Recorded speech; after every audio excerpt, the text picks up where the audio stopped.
It's time for Wolo and Friends on Sports 56 and 98.5 FM. Presented by Homer Skelton Hyundai. Here is your host, the voice of the Tigers, Dave Woloshin. The weekend is almost here. Welcome in on this Friday. It is the 2nd of June. Nuggets. They were in control right from the tip last night. And then right before that game began, the guessing game on John Morant. And his suspension heated up just a little bit. Welcome in. J-Mo's with us. Real quick, we'll get into the Nuggets and the Heat. I just want to know, you said Miami in 7. You still feel that way after watching the matchups and everything else last night? I'm kind of throwing that one out a little bit. I don't know if I still feel – I was never very confident in picking the Heat, but I'm fairly confident in my 6 or 7 games. I think it was a competitive game. Wait a second. If you weren't confident in it, why did you pick it? Well, we got to pick. So I can't say. I don't know who's going to win, Dave. I got to pick something. You know what I mean? I'm more confident in the series longevity, certainly, than I am in picking a winner. I mean, these are. So you think this is going to go 6 or 7? Oh, I do. You don't think it's over in 5 like I predicted? No, but that a lot of people. That was the betting favorite, I believe. Is a lot of people are betting for it to end in 5, and I heard Vegas sports books were very scared of people betting the Nuggets 4-0 sweep, like the series score prediction or whatever. So a lot of people, I would say, the sharps out there agree with you. And we'll get into what happened last night in just a minute. I want to let everybody know Andy Schiffman's going to join us. We'll talk NBA with him. Our agent from Priority Sports in Chicago, Brian Dacus, on what's going on with DeAndre Williams and the portal, because he thought last week something would happen this week. Well, today's Friday. Still this week. We'll see exactly what he has on his mind. But before the game last night, the commissioner was asked about Ja. And basically he said that they uncovered a fair amount of additional information during their investigation. And basically he has decided what the suspension will be. But he's not going to give that decision until the playoffs are over. And I don't blame him. I told you once these playoffs, this championship series began, there was not going to be anything taken away from the focus of these guys in these games. And I don't blame him for that. I love that, too, because he's trying so hard to avoid making it a big story, but him saying, I'm not going to make it you know why? Because now everybody's trying to guess. That's right. Right? So, I agree. I thought it was very funny. The exact thing he was trying to avoid. I did not see how Ja's name came into play. I think someone asked. Somebody asked. Because I don't think he would have brought it up, because now you're right. By not announcing, he's made it, again, a huge story. And now everybody's guessing. So, we've uncovered a fair amount of additional information. Is that positive or negative? Truly. Right. Because I can make a case for either. One is we found out that he really has some serious problems. And so we're not going to make it such a huge suspension, but we are going to make sure he has to go to counseling for X amount of time, and he's got to pass from this program, or I don't know what it could be, but they could say he was addicted to something, and we're worried about his well-being. We're not suspending him, but we're going to make sure he gets taken care of. Because he did say in there about how, the team had suspended him already. There was no need to announce any decision yet. Or you could just go, yeah, we found out more stuff. And so maybe it wasn't put on social media or something like that. This is going to be more than 20 games, or because most people I think are in the 20 to 25 range. Some are 16. It would be double the 8. It's certainly going to be more than 8 if there's the suspension. And we had Andy Schiffman say 2 weeks ago in the air he could be gone for a year. He could be suspended for the year.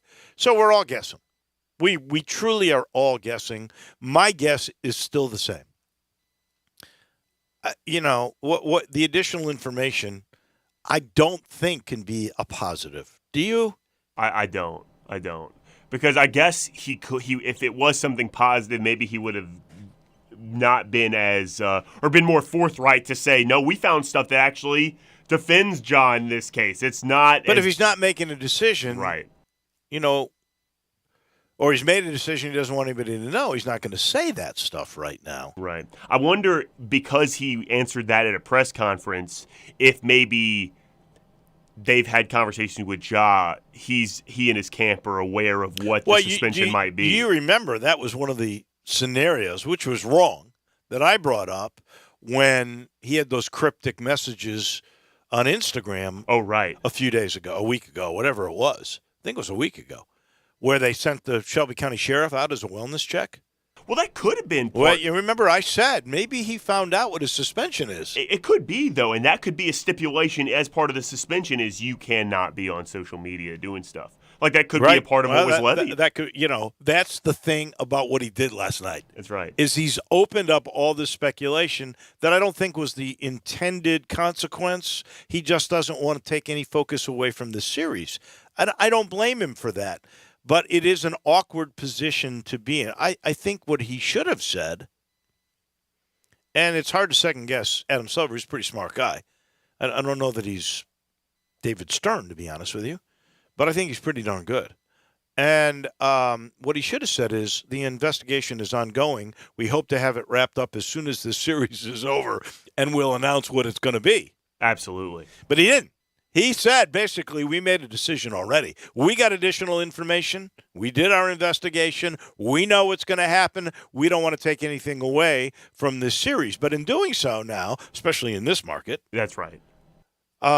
He's opened up the door. Does that mean it's good? Maybe they found out he's really got an issue that they're going to fix. He's not going to get suspended. He'll be ready to go in October. Or is it, we know, and it ain't good. We found new stuff. There's a lot more. He's suspended for half a year. Yeah, he was almost too honest, and it was detrimental to what he was trying to do there. He's just opened up the door for a lot more speculation. He's making this, instead of letting the story go away, which he could have done if he said, well, we hope to have the investigation wrapped up by the end of the series. He didn't do that, and now he's already knows the answer, and now everybody's going to be guessing. He's made it one of the put it right back on the oven. I like that statement, too. It's like you have public relations in your past or something like that with the statement you wrote right there. But also, too, in this market is important. I think is an important thing you bring up, too, because it was a talking point for 40 minutes until the game started when he said it, between when he said that and when the game started. And they were talking about that on the pregame shows and the NBA shows. But once the game started outside of this market, that took the center stage for everything. I agree with that. So I did not see the pregame stuff. In fact, I missed the first half of the game. Watched the whole second half, which, of course, I read everything about it. I know how the whole thing. It was Denver's game from the tip. But what were they saying? I don't know what was said. I just saw it. Are they speculating that it's going to be worse or better? And that's the first thing we're going to ask our friend Andy Schiffman when we talk to him at 10:25. Yeah, it was just a lower third I saw. I didn't hear what they were saying exactly, but it was talked about, so that's all I know. All right, so 104-93, Denver up 1-0. Jokic, this is what makes him, I think, such a special guy. So part of Eric Spoelstra's defensive philosophy, and they're a good defensive team, part of his philosophy was we're going to do our best to take Jokic out of the game, get that ball away from him. So they're doubling him, bringing maybe even more help. What does he do? He's the best passing big man I've seen ever. I don't know that there is – I can't think of a guy – I know Bill Russell was a good passer. I'm not sure like this, though, getting and going in transition the way he does and bringing it up and passing like that. It's like a category all his own. There are a bunch of guys who they would post the ball into – and when it would collapse, they'd get it out. So he's not the first guy to do this. Right. But he does it from all places on the floor. That's right. I'm not sure I've ever seen a center do that before. You know how many shots he took through the first 3 quarters of this game? How many? 5. Sounds about right. He had 5 shots through the first 3 quarters. And then, when the game was on the line, and they had to change philosophy because he already had – he ended up with 14 assists in the game. He ends up getting his triple-double. He had 27 points, 10 rebounds, and 14 assists. He joins Jason Kidd, as only the second player in the history of the NBA Finals in their debut game to have a triple-double. And by the way, that is his 7th triple-double in 9 playoff games. He's averaging a triple-double. It's truly unbelievable what he's doing with basketball. I've never seen anything like it in my life. And just to show you the depth that Denver has, I mean, like, Aaron Gordon is their 4th guy. Oh, he was a problem. He had 12 points in the first quarter. He was a you problem. You know why? Because they're taking his guy, putting him on Jokic. Jokic is finding him, and he can bully people. He's a big dude. He's strong. Well, and then also, I mean, the Heat are just so not big, too. Bam gets shorter every time we talk about him. And then he's guarding Jokic primarily. So then who guards Aaron Gordon? Aaron Gordon's not a small guy. I mean, he is a big guy. He's a physical dude. Exactly. So they didn't have the horses to help he's their 4th guy. That's right. I mean, I'm just saying, this is the problem. Miami's not that big a team. No. These guys are big, strong, and deep. And that's always the adage when you go back and look at the NBA is you can't have a small team make a run in the playoffs. This is a complete anomaly what the Heat are doing, how small they are, and it was certainly on display last night. And then let's get to Murray. Murray last night had 24 points, 6 rebounds, 10 assists. So the 10 assists is significant, and I'll tell you why. In the history of the finals, there's only 2 other tandems that in the same game had 20-plus points and 10-plus assists. Jokic and Murray join Michael Jordan and Scottie Pippen and Magic Johnson and James Worthy. That's excellent company, I would say. Ooh, baby. Sounds like championship company to me, in fact. I mean, that stuff's incredible. In the meantime, Miami, I don't know what they're thinking. They're taking too many threes. They took 39 threes last night. Because of that perimeter selection, they didn't get to the free throw line because they weren't attacking. Jimmy Butler said it after the game. That's right. That he's got to attack the rim more. So they only had 2 free throws. That's the lowest in a championship series playoff game in history. 2 free throws. It's incredible to see that, too. And I don't think it's like, I'm sure on Twitter and Heat Nation or whatever, they're all probably saying, oh, they refs, they didn't call it. But there was no fouls to be called. Like you said, they were settling for a lot of threes. I thought it was interesting. Jimmy said he needs to be more aggressive. I know he doesn't usually call out his teammates either. I want to see the guys that aren't Jimmy Butler be more aggressive. Like, I think Bam was aggressive last night, and that was it. And he's great when he's aggressive. But, like, one way they were winning earlier rounds is, like, guys like Duncan Robinson going off the drive and facilitating. I want to see those guys be more aggressive and kind of work inside out. That's how the Heat make shots, work inside out. They don't make it that way. They were terrible shooting, yesterday. 13 of 39 from 3. How about Caleb Martin, 1 of 7. Max Strus, 0 of 10. Max Strus, 0 for 10. He was 0 for 9 from 3. He's really settling. The worst part is, well, if you're a Miami fan, maybe it's a good thing. You're not going to shoot that bad again. You're not going to shoot that bad again, and they were getting good looks. They were. They were wide open shots. They just could not hit. Jimmy was 6 of 14. Is 14 enough for your best player? Yeah, they've won when he's not taking that many shots. I mean, Adebayo was the only guy that was efficient on that whole team. Only guy being aggressive, too. I mean, I think it goes hand in hand that way. And I think what Jimmy Butler said after the game about needing to be more aggressive is true. I'm kind of throwing this game out the window, though. I want to see game 2. This could very well be early altitude game 1. Why are you throwing this game out of the window here? Well, just not in terms of wins and losses, but just in terms of, like, analysis and will it paint a picture for what to see going forward. I'm not sure it does. I think altitude early in the game was a factor, and maybe combined with the Denver rest and the Heat just getting done with a long series. I think you saw that early in the game. The altitude thing, you know what? When you got conditioned athletes like that. And they're never going to make that excuse either, the Heat. If you had just arrived the night before, I could make that excuse. You've been there. They went. Right after the game. From Boston to Denver. That's right. So when was that? When was that Boston? Monday. So it was Monday night, Tuesday. So they were there for 4 days. Right. Some people say it takes 2 weeks to become acclimated. Now, I lived at 7,300 feet. I was young, but so are these guys. And I don't think it took 2 weeks. I think it took a couple of days, and I felt pretty good. And these are conditioned athletes. I'm having a hard time believing it was that big a factor. It was the first thing my wife said last year. Yeah. It's unfair for poor Miami the altitude. because of the altitude. Well, also this, too, is, like you just said, I'm not sure the Heat are going to shoot that poorly again. And I think their biggest adjustment on offense is going to be the aggressiveness like we're talking about. That's a fairly easy adjustment. I want to see game 2, and I think that might be more. You'll get to it. It'll be tomorrow night. I think let me just say this. If I were you and I were making this argument, here's what I'd be saying. I'd be going, we're never going to shoot this bad again. No, they're not. Strus is never going to go 0 for 10. Martin's not going to go 1 for 7. Duncan Robinson didn't have a good line either. What was he, 1 for 5? Or his line was pretty bad, too. 1 of 6. 1 of 6, okay. We only lost by 11 points. We should have lost by 30. That score tells me that we can win. I agree in a lot of ways, but also I don't think it means a whole lot for the Heat either because the Nuggets also missed a lot of open opportunities. I mean, shots that they only make made 9 8 threes. Yeah, they're going to score more. So that's the other side of that argument. That's right. So if you say that to me, I'm going to come back and say, yeah, but Denver missed a lot of shots, too. If they hit their shots, it would be by 30. They did. So I think Game 2 might paint a little bit better picture and might be more indicative of what's to come in the rest of the series. Here's what I think. I think they got a problem with matchups. Oh, certainly so. They are not big enough to contend with Denver in a 7-game series. They're just not big enough. A guy, like we just said, the 4th best guy on the team, Gordon, bullied him. And when they were doubling Jokic, Jokic is so good they took advantage. He had 12 points in the first quarter.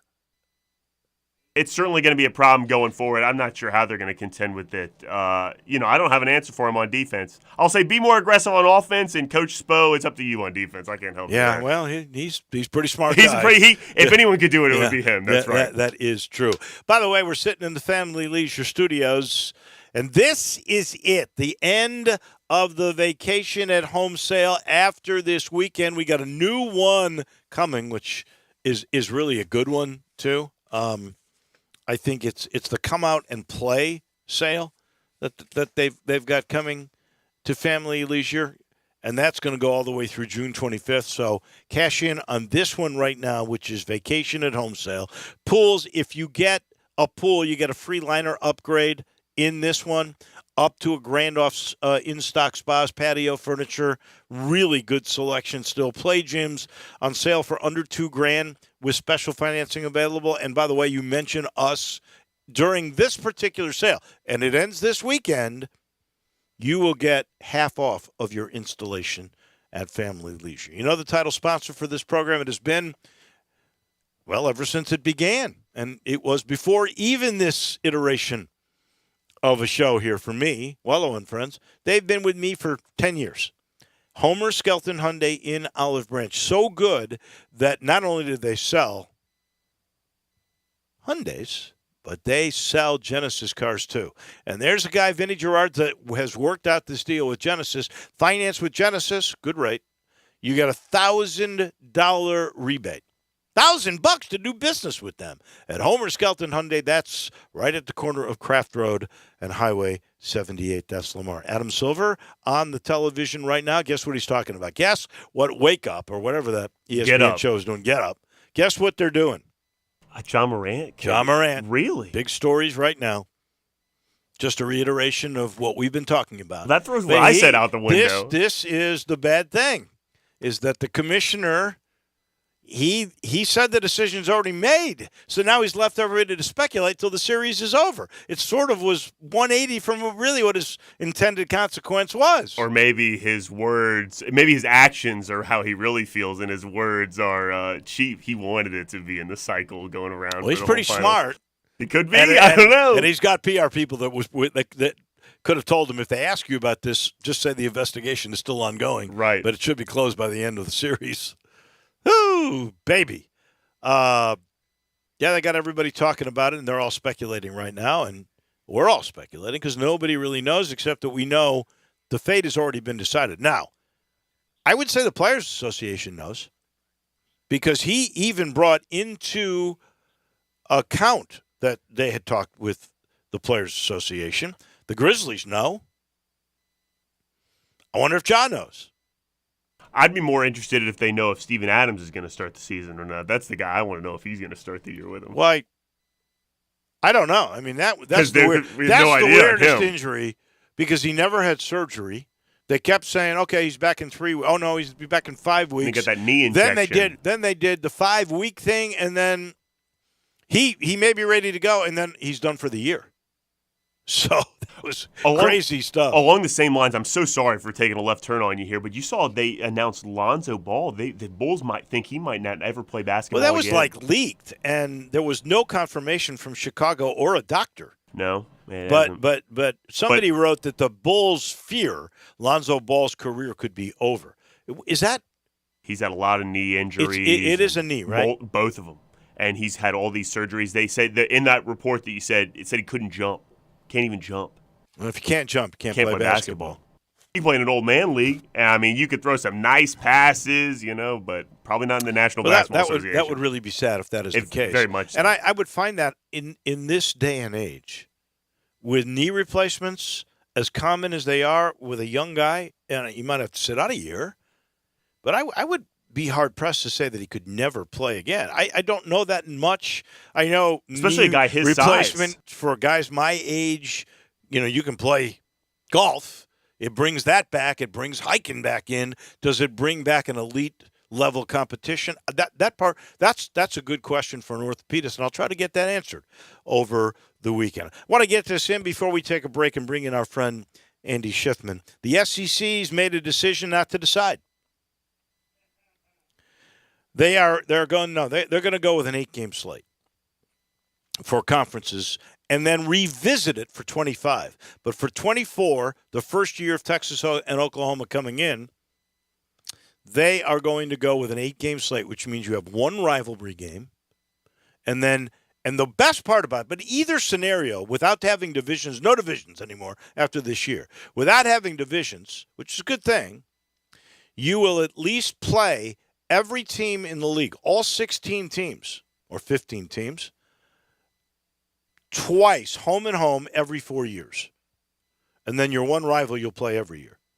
Now, that's good because there have been some teams since they went to 14 where one team went to, I'm making this up, but I'm going to say one of the teams in the West, Ole Miss, went to South Carolina one time in all the time they've been in the league. So that's not good. That's not a league.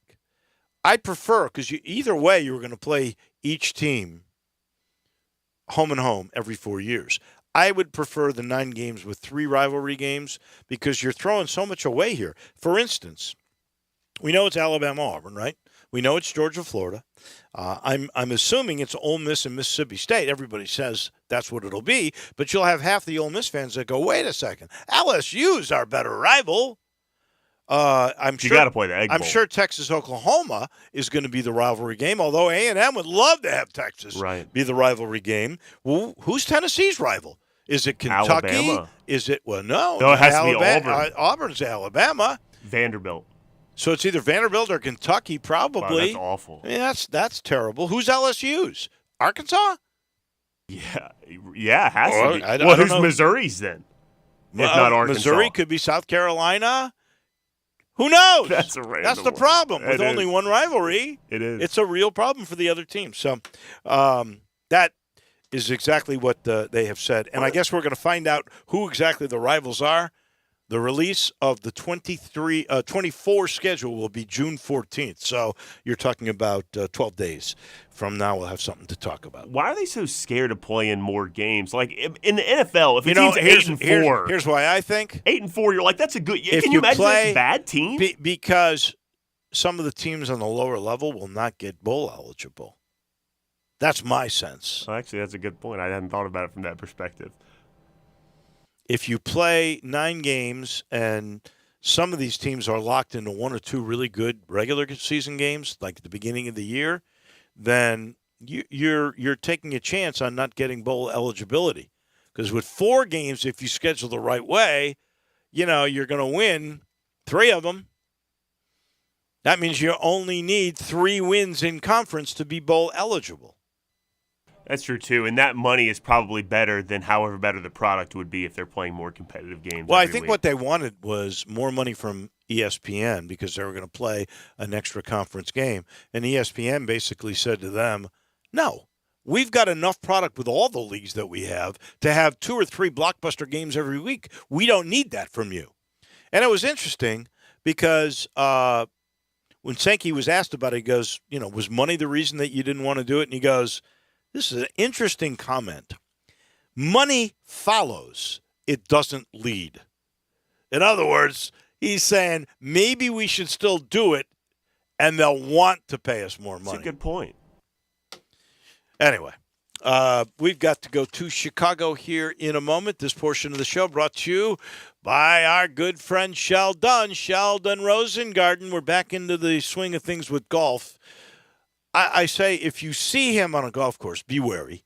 Try to stay 2 or 3 groups ahead of him because he's going to hit you because he can never practice. He's always working on the highly successful strategic marketing program that goes above and beyond to make the most for his clients.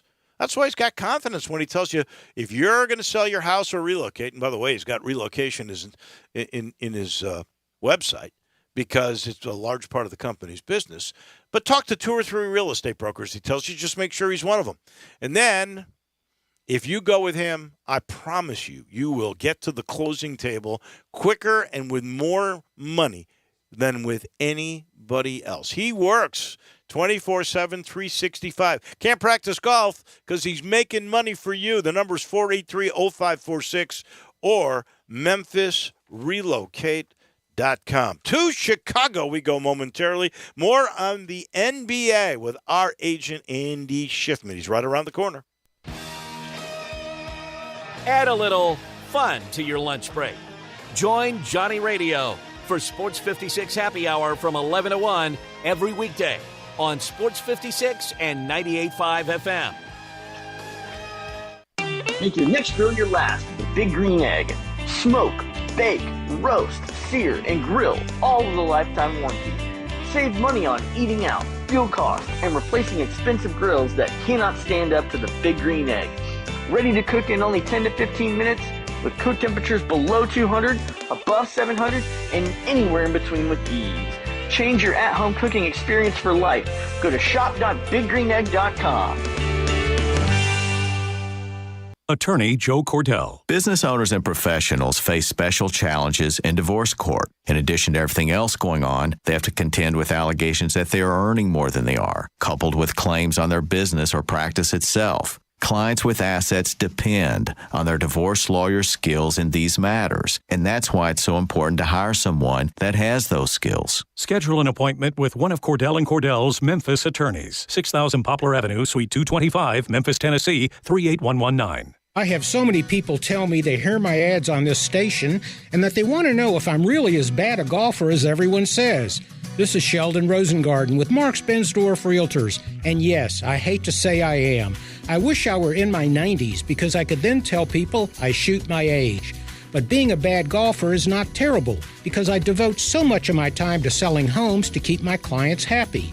Over the many years in the real estate business, I developed a highly successful strategic marketing program, not merely a listing program. Using preparation, presentation, and proper pricing, it works. If you're thinking of selling, talk to 2 to 3 real estate brokers and make sure that I am one of them.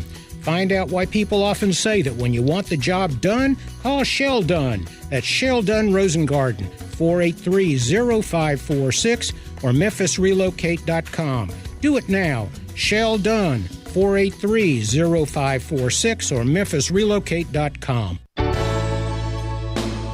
Listen each and every Sunday morning at 10 a.m. and join Ottawa Presbyterian Church for worship. Ottawa is a PCUSA church located in Midtown Memphis.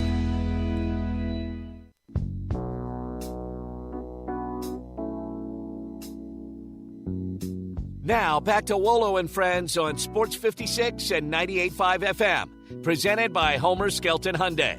Here once again is the voice of the Tigers, Dave Woloshin.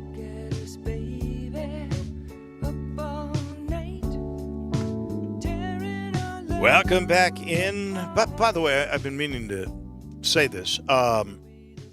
There is going to be a really good article on Jerry Lawler, who's being honored Sunday night at the Hilton. Steve Earhart talked about that. If you want a ticket, by the way, get a hold of the Liberty Bowl, folks. 795-7700. It's going to be fun. Dave Brown's going to be up on stage with Jerry, and they'll talk old times. There's a really good video. And the story is coming out from Don Wade Sunday morning. Be a really good one on Jerry. So go and check that out. In the meantime, to Chicago we go. And our agent from Priority Sports there is Andy Schiffman. And what do you make of the commissioner's announcement last night? He was asked a question. I don't think he meant to make an announcement about it, but he basically said the decision on Ja has been made. We found, I'm quoting here, we uncovered a fair amount of additional information. And we already know a decision, but we're not going to release that decision until after the championship series. He didn't want to take any focus away from that. I get it. But now he's really raised the level of speculation on this. Get Up has already been doing a thing on it. We're talking about it in this market all the time now. What's your sense of what you think is going to happen with Ja based on what you heard last night? Well, it's very interesting. I've never seen anything really like this, where he kind of comes out and says something like that right before the first game of the finals. My take on it, Dave, if I'm a Grizzlies fan, I'm worried. Just the context in which he said that, kind of what he said, the substance of that answer, makes me feel like there's a lot more to just a simple Instagram video or Instagram live video where Ja's holding a gun. There could be a lot that they've uncovered from whatever investigation they went through, which could yield a significant long-term suspension. I would be shocked. I do not for one second think that the commissioner says something like that and then you get a 1 month suspension or a 2 month or 15, 20 game suspension. I could see it being pretty severe. You don't think there could be anything in there where we found out additional information and he's really got some issues that we're making sure that he gets taken care of, and when he gets those taken care of, he'll be allowed back in, but there was a reason for his behavior and we're going to give him some leeway? I don't necessarily know if leeway would be the right adjective or noun, rather. I think that could be the case where they, as you're saying, right, like there's something character-wise, there's something going on that's kind of driving Ja to do this, and not just a simple act of quote-unquote stupidity, but there's something in his being that needs addressing, let's say, whether it's, going to somewhere outside of Memphis for help, for external rehab, whatever. Right. I think that could be the case. I don't necessarily know if that leads to a lighter sentence or lighter suspension or leeway. Look, I hope I'm wrong, but I just don't see it happening. Yeah. No, the thing that's interesting to me is he could have gotten away with saying, hey, we're wrapping up this investigation. We hope to have it done by the end of the series, and that's when we'll make an announcement. But he didn't say that. He said, we know, we got additional information, and we'll let you know when the series is over. I'm surprised he handled it this way. I'm not sure it's the right way to handle it, to be honest with you. And look, maybe I missed it, but I have not seen Ja come out publicly to apologize and say, look, this is obviously a problem. This is the second time this has happened. I need to work on myself. I need to work on those people around me and building up a more positive social environment around me. And that's going to be my priority this off season. From where I'm sitting, the only thing I saw that he publicly had announced was the social media post that he posted about a week ago, which led people to believe that he's getting off social media altogether with the whole little meme that he's saying bye to the NBA. Prior to that, right after he did the Instagram thing again, and the Grizzlies said he was indefinitely suspended, he came out and said, obviously there's more work to do, or some sort of a quote that was kind of that way. I got you. I just didn't see that. But he didn't apologize for it. He just said, well, obviously I got more work to do. So I don't know. Do you think, since the decision's already in, and the commissioner mentioned the Players Association, he mentioned the team, do you think they all know now what we are not going to find out until the series is over? Do you think John knows what his punishment is? I think so. I think there's definitely been some dialogue with the Players Association, with his representation. I'm led to believe they have a good idea of what's coming. Maybe not just as in depth as we might soon find out, but I do think that they already have a heads up of what the consequences will be going into next season in the NBA. Gonna be. These are crazy times. That is for certain. All right, now let's get to the games themselves. Last night, fairly dominating by Denver. Neither team could shoot pretty well. There is no answer for Jokic, and we tossed this around. You're a guy who's seen a lot of basketball in your lifetime. Have you ever seen a better passing big man than Jokic? I have not. And I remember just as I was, I guess, forming my basketball mind, younger in the late 90s, getting into basketball, watching the pair of David Robinson and Tim Duncan and how the Spurs teams in the 90s moved the ball, and Duncan, another elite level passer. But it's very interesting. And I liked what they did last night on the broadcast. If you watch it, they talked about Jokic and they played all of these. They played back all the criticism going into the draft and why he was picked in the second round, and he's unathletic and, limited upside. And it's funny, like all those things are pretty accurate. Like he is not the most athletic big out there. He doesn't have an amazing vertical that's going to wow you or get you out of your seat on some dunks. He's obviously, his body's not an elite physical shape or condition as LeBron might be, but the guy just knows how to play and he gets things done and he does whatever it takes to win. And I loved his interview. I don't know if you get to watch it after the game.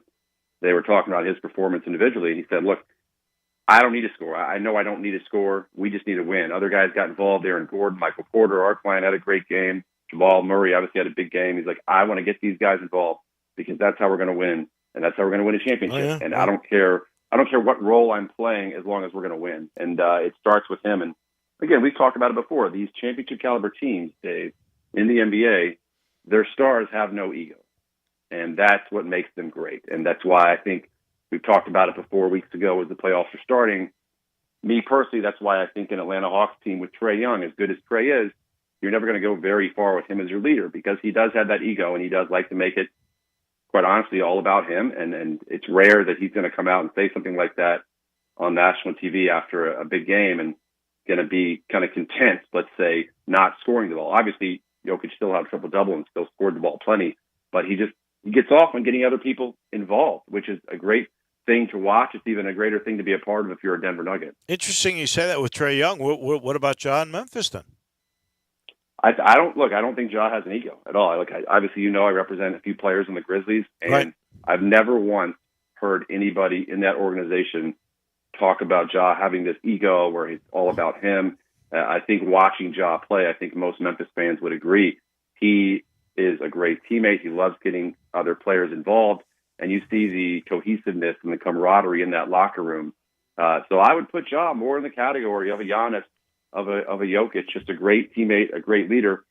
Obviously, we're excluding everything that's going on now, which is clearly a distraction to the team right now. But just in terms of him being a teammate, a leader on the court, I think he's elite in that regard. And I think it's the reason why Memphis, once he gets back out there playing, should have continued success. They just need to get over this hump. And whether that's in the draft, whether that's in free agency, whether that's in the trade market, have to finish up completing their roster, add some pieces here and there to kind of take that next step in the playoffs. Well, you got a guy like Jokic. You got Murray. He had 26 Yeah. and 10 assists last night. And so they joined rare company where in a playoff finals game, you had 20-plus points and 10-plus assists. Jokic and Murray join Michael and Scotty and Magic and Worthy. Yep. How about that? I mean, and for that reason and the height that Denver has, the length, the bulk over Miami, Yeah. I think this is going to be a short series. You tell me. I think if you go 5 games, I think there was some worry among Nuggets fans as to, wow, we had all this extended rest. Miami had this momentum after beating Boston in a 7-game series, great 7-game series. What will happen in game one? I had a number of people tell me, I think Miami's going to get game one because they have momentum. But look, this is the NBA Finals. Mike Malone, 100% is going to have his guys ready, whether they have a 2-day rest or a week and a half rest. That's never a concern at that level of professional basketball. And you saw that last night. The Nuggets were clicking on all cylinders. I don't think the Heat have anyone that can defend Jokic and really cause problems. And then, as you said, they have too many weapons centered around Jokic. You got Michael Porter Jr., had a big first quarter, had a great game. Jamal Murray went off, obviously. Aaron Gordon's capable of going off. Contavious Caldwell. Yeah, he had 12 in the first quarter. And they just wanted it more. You saw, I think it was maybe one of the first half of third quarter, one of their rookies, Christian Brown from Kansas, who actually I recruited. He played 6 minutes, 8 minutes, whatever it was, but there was a play where he knocked the ball loose and just clearly out-hustled whoever it was with the Heat that lost the ball, dove on the floor for the loose ball, and it ended up being Miami's ball. But those sort of winning plays are contagious in that environment. So even if the ball goes back to Miami in that setting, that's a deflating play for Miami when you have a rookie like Christian out-hustling the entire Miami Heat team, and clearly they want it more. And I think they're on a mission. I think the Nuggets are going to win a championship. I'd say maybe 5 games, but I'm not going to be shocked if it's going to be a 4-game sweep. You do have Spoelstra, who is a brilliant coach. He'll figure something out, I would suspect. And this I will say this, not yeah. to cut you off. I did like when they went to the zone in the second half. I think that is probably one of the best adjustments that he made last night. I think it worked. For the most part, there were enough times where Jokic got the ball at the high post, and they were able to knife into that zone and make some plays at the basket. I wouldn't be shocked if we see more creative zone defensive schemes out of Miami moving forward in this series. But he's up against Michael Malone. He's not up against Joe Mazzulla. Nothing against Mazzulla, but he's an inexperienced guy compared to Malone, who I believe Spoelstra is the second longevity NBA coach, and Malone is third or fourth. Yep. Absolutely. Give me your take on Malone. I've had a lot of guys play for him over the years. Obviously, I think he was with Sacramento back in the day. Even I think he's a really good coach to play for. He's a very creative coach. He holds guys accountable, which is quite honestly, it's pretty rare in the NBA. Veteran coaches are kind of more able to do that, and I think that his mentality and his approach trickled down to the players in that locker room. And he's very tough on his players, but at the same time, he's able to communicate. He has their backs in tough times, which is what you want out of your coach. It's okay to have a different demeanor on the floor versus in the locker room and behind closed doors that only the players see. And I think you have that in Michael Malone. There's a reason he's coaching in the NBA Finals. He's been Coach of the Year before, I believe. It's a great organization, and he's at the forefront of that. So, I love him as a coach. I think Spoelstra is another elite level coach. That's why they're there as well. He's also, and again, I keep using these buzzwords, let's say, but very creative and forward thinking and try to be proactive as possible and anticipating what the other team's going to throw at you. I just think the combination of talent on Denver's side with Malone's coaching is going to rule the day at the end of the series. My friend, the series could be wrapped up. We'll start talking Ja and the draft if it is, but we'll talk next Friday. Thank you so much.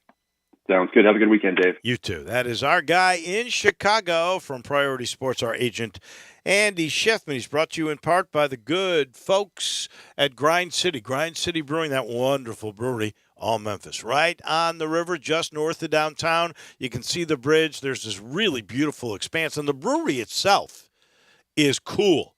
Go check out the product, take it home, or you can go to a spirit shop like Eddie Connor's Spirit Shop, and you can find any kind of Grind City product you want, like Poppy's Pills or the God Hopper. That's the pale ale. The new amber lager called Thaddeus, and there's another new one. It's like a Blue Moon kind of thing. It's a wheat ale called Belga, which is Belgian style. There's always something good cooking up at the brewery that we love, all Memphis, and it is Grind City. And don't forget, The tune-up. Conway is telling you, make your system efficient, avoid any kind of costly breakdown this summer by getting the famous Super Tune-up. It's 16 points they do inside, then they clean up outside. Your system becomes efficient. You save money on your MLGW bill, your system lasts longer, and you won't have a breakdown this summer. And it's supposed to be one of the hottest summers on record, according to the Today Show today. So 384-3511, that's the number. To make sure you stay cool, that's the number for Conway. We're back in a minute. Brian Dacus on the other side fills us in on the portal. Broadcasting from the Family Leisure Studio, we are Sports 56 and 98.5 FM. There are so many ways to buy and sell houses these days. How do you choose? Well, of course, choose the right way with Chet Whitsitt. Chet has over 37 years of experience as both a broker and a sales agent. He's helped lots of people buy and sell homes, and he will help you. It's the right way, and it's that easy. Buying, selling, or referrals, check with Chet at 901-484-5689 and Cry Like Realtors at 901-756-8900. Buying or selling? Check with Chet Whitsitt. TireRack.com, fast, free shipping, free road hazard protection, mobile installation. They test tires. They got their own test track where they push tires to the limit. Great traction and a comfortable ride? Use the results to make an informed choice. They sell only the best, like the full line of Kumho tires. Go to TireRack.com/Colin. See for yourself. TireRack.com, the way tire buying should be. Saturday, June 10th, the Breakers take on your Showboats for a boats blue-out. We can't wait to have you for the USFL. Bring the whole family to Simmons Bank Liberty Stadium. Make sure to wear Showboats blue and get a free rally towel while supplies last. Into the end zone, wide open, touchdown! Fantastic seats get you right next to the action for just $10. And the Showboats chug right back into this game. Buy your tickets today at theusfl.com. Now, back to Wolo and Friends on Sports 56 and 98.5 FM, presented by Homer Skelton Hyundai. Here once again is the voice of the Tigers, Dave Woloshin. Oh, what a day today. Get out to see the folks at Miramichi. By the way, they had such a great response on the memberships that they were offering. They're gone. That's how much people love Miramichi. And you need to go find it. If you haven't been to Miramichi, you are in for a treat. I mean, it is competitive golf, but there are 5 different tee boxes. You can move up if you want a little bit more fun, or you can move back if you want a lot more challenge. And the back nine's like a walk through the woods, the meandering stream, a waterfall. It's just gorgeous. It really is. And a true test of golf. By the way, the greens are in unbelievable shape. And like everybody else, the fairways starting to grow in a little bit better. It gets better every week. Great prices on the weekend. As many golf balls as you can hit on the driving range. Great practice facilities. You can't beat Miramichi. Can't beat Brian Dacus for coming in today in person. How are you? I'm good, Dave. How are you? All right. So let me get your take before even Brett Norsworthy gets to you at 3 o'clock today. You heard the commissioner last night. What's Shaw going to get? What's your speculation? I mean, I'm kind of with everyone else that I've heard talk about it. It sounds like it might not be great. It sounds like they might put the hammer down on him. And, I mean, I'm still I don't think it's going to be super long. I'd say probably where I stood before hearing this was about somewhere between 15 and 25 games. Probably around 25 to 30 games. Yeah, I'm thinking 24. Yeah. Somewhere in there. I think it's around there, yeah. Which was my original guess anyway. Mm-hmm. The thing that worries you, but it could be something else that's more sympathetic, but when he goes, we've uncovered a fair amount of additional information. Yeah. That was the key part there. I mean, that doesn't make you feel good. I also think and then it's just me speculating, of course, but I think the fact that he didn't want to come out with it, it sounds like it's done. I mean, it sounds like they have a decision, and the fact that they didn't want to put it out before the start of the NBA Finals and not during the NBA Finals makes me think that this is going to be a big story, and it's going to get a lot of people nationally talking. So that leads me to think probably the worst of things. I think your speculation is the majority view on all of that. All right, what new information have you got for me on DeAndre Williams, who, speculation he was coming back. Then his mother goes, no, he's not coming back. He's going to be a pro. And then he goes, no, Mom didn't know. We can get a waiver. I want to come back to the U of M. Yeah, but the question is, this is all, again, speculation on your part, on my part, on anybody's part. What will the NCAA do? His lawyer says there's a precedent where he should get another year. And I know Penny would take him if he could, but we just don't know what the NCAA will do unless you've got some inside info. I don't have any insight on DeAndre. I wish I did. I think it's an interesting case. I think it's a long shot by all accounts that he'll be able to get a waiver. Even, the thought of waiver in DeAndre, we remember what happened the first time he needed a waiver to gain eligibility to play at Memphis, and it took a long time. I think Tulane was his first game as a Tiger, so into conference play. But this is all goes back to when he was coming out of high school, was originally in the class of 2016, excuse me, and some AAU coaches down in Houston in his area convinced him and his family that a preps route would be the way to go, and so he enrolled in a homeschool kind of situation that they have down in Texas, where they kind of put it to him as you can focus more on basketball, kind of get those grades up a little bit, and then be able to get into a school that wants you. Because he had offers from Baylor. I think SMU was in on him out of high school. So some good offers right out of high school. And the school or group that he was enrolled with, the homeschool group down in Texas, was not accredited by the NCAA. So those credits could not go to the schooling to get into college. And isn't there another twist that when he did get to Evansville, that their department that would be accreditation with the NCAA did not do due diligence, and that also comes into play in this decision for or at least attempt to get the waiver to play another year. Yeah, so it's interesting because right after he did the year homeschooling, he went to a prep school, a legit prep school in Oklahoma City, spent a year there, I believe, and then 2018, after graduated in 2018 from that prep school, and goes to Evansville. I believe sat out, if not half a year, a majority of a year. His first year at Evansville, they called it a year in residence at Evansville because of grades and things like that. And I think that might be the year he's trying to get back. That's the year he's trying to get back because I believe at some point he would have been eligible academically to be able to play at Evansville, and he wasn't able to. So I think that's the year they're getting back now. A lot of people are questioning, why are you doing it now? Why have you waited so long after the season? Why isn't this something you did 2 years ago, maybe right when you came to Memphis? A lot of questions going around. I think the NCAA, I'm not sure the case they're going to provide to him. It sounds like they feel like they have a very solid case, a very strong case, but we know when it comes to the NCAA, there's no question that a lot of times it takes a while for them to make a decision. So I'm hoping in a couple of weeks we'll get more information about this, but it's really up in the air right now. Stay tuned on that. And what about the portal? And what about now that the NBA deadline for dropping out is done? Yeah.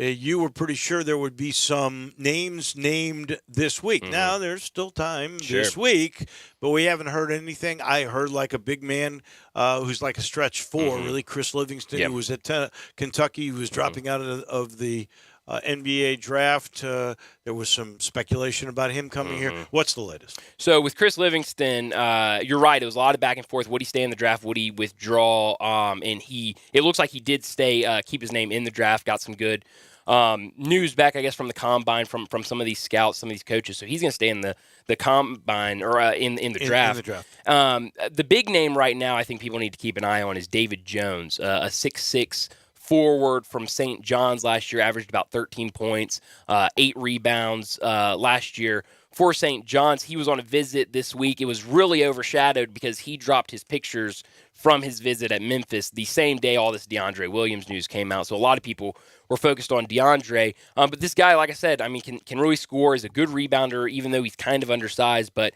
a lot of smoke around Memphis and Kentucky for him. So it sounds like he's getting close on a decision. I've heard some people say that he's silently committed to Memphis. I've heard some people say he's silently committed to Kentucky.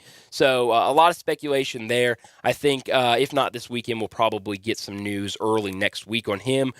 there's a freshman, Mike Sharamvitz from Dayton. He tried the G League combine, which Kendrick Davis was a part of, and then Kendrick Davis got the call to the actual combine. Mike, who they call Mongolian Mike, did not get that, and so now he's in the portal. Memphis is in his top 5. Indiana's also in there. What is he? He is I think he's about 6'6", 6'7". He's a guard forward, kind of stretch big. But really, I think only averaged about 5 points last year for Dayton, maybe 2 rebounds. Got a lot of playing time, but I think just kind of getting acclimated to the college style last year. But I saw some clips of him that looked good, looked promising as maybe a guy you could get in here for a couple of years and develop him. And then the last guy who a lot of people here locally will know the name, Olivier Kamwa from Tennessee, who played a massive role, I think 26, 27 points against Duke to go to the Sweet 16 last year. He was fantastic. So he has Memphis in his top 5, I believe. Well, that'd be a big man to get. That'd be a big one to get because that's a guy didn't take a lot of threes when he first got to Tennessee, but kind of started taking more these last 2 years. Is he an international player? He is. He's from Finland, I think. That's what I thought. So yeah, he's from overseas. But a guy that I think likes Memphis, but it sounds like the 2 schools to beat right now are West Virginia, and he was just on a visit to Kansas State. So I think a lot of people like the idea to him to West Virginia. Why did he leave Tennessee after he had such a good finish last year with them? Yeah, I'm not sure. I mean, his year was very up and down. Plastic is coming back. That might be one reason. That's definitely one reason. But I think really up and down season, I don't think got consistent playing time that he thought he would get. I think they asked of things. I think they wanted him to kind of stretch out more and shoot more. If you kind of go back and look at everything, he took a lot more threes. I think 20 more threes last year because he shot about 44% as a junior. So I think they want him to shoot the ball more, kind of spread out a little bit more. And I don't think that's really his style. I think he wants to be kind of inside the three-point line. And if he does have an opportunity every once in a while, kind of take it. So I think it was just kind of playing time mixed with kind of the style they wanted him to play. But I'll tell you what, if he does, if Memphis can't get him and he goes to West Virginia, look out for that West Virginia team. I think a couple of the recruiting sites has Olivier Kamwa as a 5-star transfer, so it would be a huge addition to Memphis. But I know West Virginia and Bob Huggins up there, he has really done a great job this year with the transfer portal, so he's definitely going to want to grab there. So I'd say West Virginia is probably the team to beat. Basically saved his job. After his unfortunate remarks. I don't think he deserved to be fired for that anyway. Right. Yeah. All right.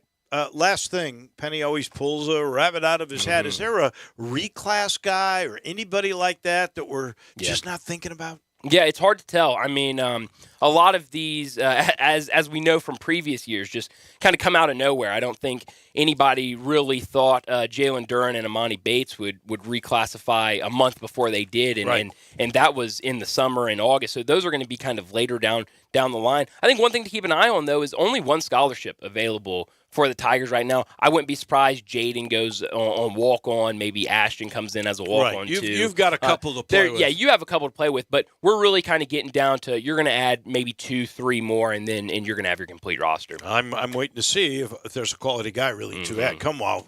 That's the first time I've heard this, and that's got me. That'd be a big one. That's got me excited. Thank you, my friend. Have a great weekend. We'll listen to you at 3 o'clock with Brett Norsworthy on Sports Time. In the meantime, I'll let you know this final portion of our show brought to you by the Eflin Insurance Team. Big Tigers supporters, their number's 901-386-GER for Tigers, which is really 4777, and he does his insurance business a little different. He collaborates. He gets to know you. He'll know your family. That's how he knows how to pick the right life insurance or a home program. Maybe it's auto insurance. Maybe you got a teenager who's about to have a car. He'll get to know you and pick out exactly what you need, the perfect protection for your budget. Same thing with small to mid-sized businesses. It's the Eflin Insurance Group, collaborative insurance. And here's the weekend, at least for me.